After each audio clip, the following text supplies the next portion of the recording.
kubw'ibyo dushima Imana itumye tukiriho. Dushima Imana yatumye uyu munsi wa none duterana tungana gutya.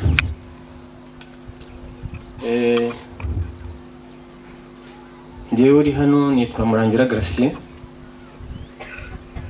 ndi umusaza nkaba n'umupasitori uri mu kiruhuko cy'izabukuru. Emwe itorero rya Nyakigando naribayemo, kandi uyu murenge mubayemo imyaka myinshi. Kubw'ibyo rero ntatinze cyane, ndagira ngo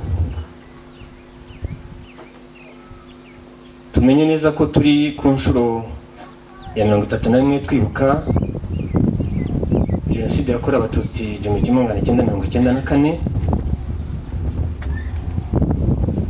Byinshi umushumba w'itorero rya Mirama yabivuze ku mateka aranga akarere ka Nyagatare. Ndi buvuge ku murenge wacu wa Katabagemu. Umurenge wacu wa Katabagemu rero mu by'ukuri si uko wenda abantu bamwe batekereza ko Jenoside itakorewe muri Katabagemu, ariko yarahakorewe.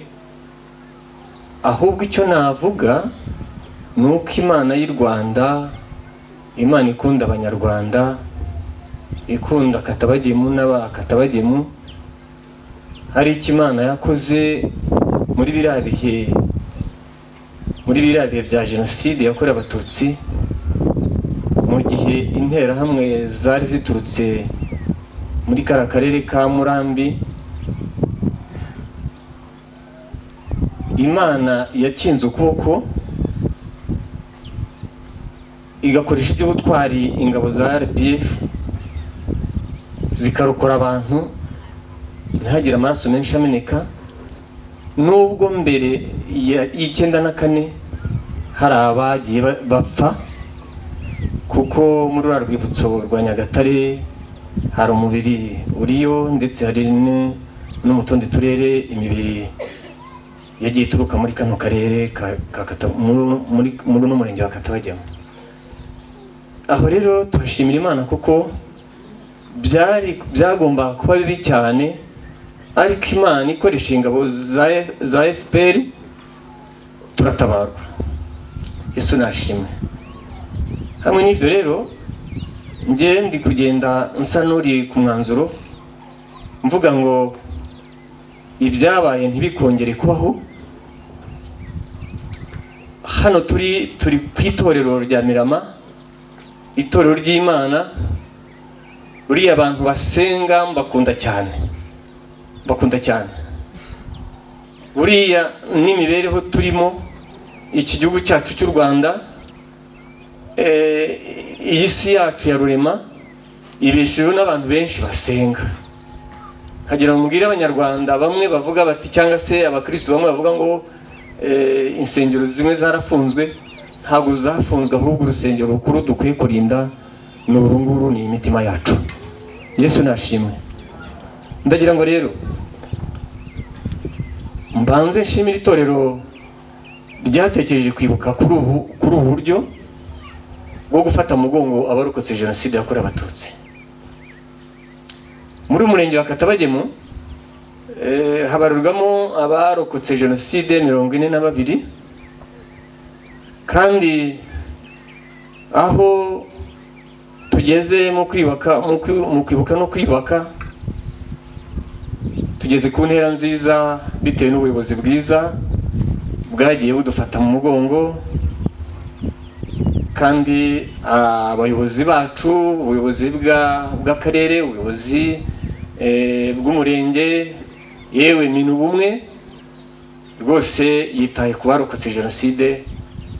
Ibyo navuga ngo tubashimira Imana, barakoze. By'umwihariko rero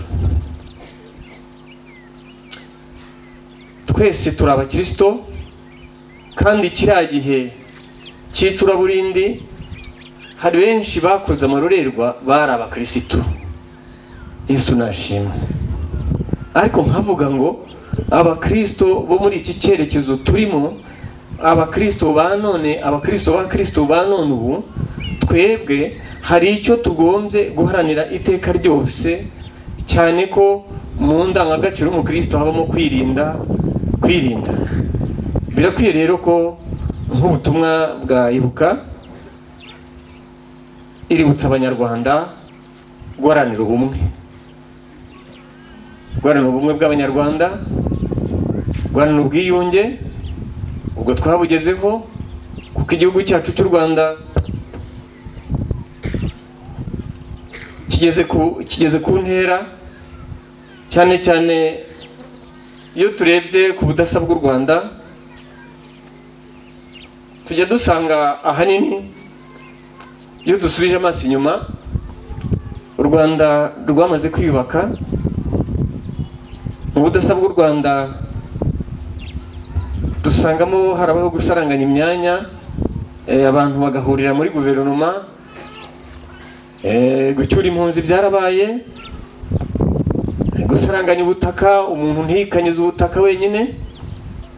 Irangamuntu yarangwaga n'amoko, iyo ntikiriho. Ubu turi muri ndi umunyarwanda, niyo tugiye guharanira. Ni nayo mpamvu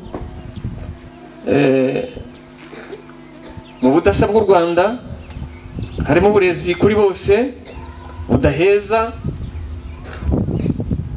gutanga akazi bihuje n'ububasha umuntu afite cyangwa se ubuhanga. Ibyo ni ubudasa bw'u Rwanda. Tugeze rero heza, ariko icyo tugomba guharanira hamwe n'umukuru wacu w'igihugu Perezida Paul Kagame, udaharanira iteka kuturindira umutekano, kudushakira ibyiza, iterambere. Ndagira ngo kucyo nababwira nk'ubutumwa abantu, abanyarwanda ndetse twebwe abakristo, kwirinda cyane ikintu cyitwa ingengabitekerezo, ipfobya, ihakana. Dore ko muri iki gihe ikoranabuhanga ni ryiza, ariko hari abarikoresha nabi. Ariko Imana y'u Rwanda iraturinze. Yesu nashimwe. Ndagira ngo rero dushimire ingabo z'igihugu.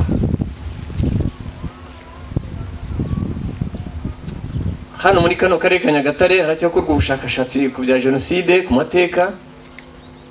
Ariko Ibuka irasaba abanyarwanda, abakristo kwirinda ibyo mumaze kuvuga nk'ingengabitekerezo, ipfobya n'ihakana, ariko cyane cyane duharanira kwibuka twiyubaka.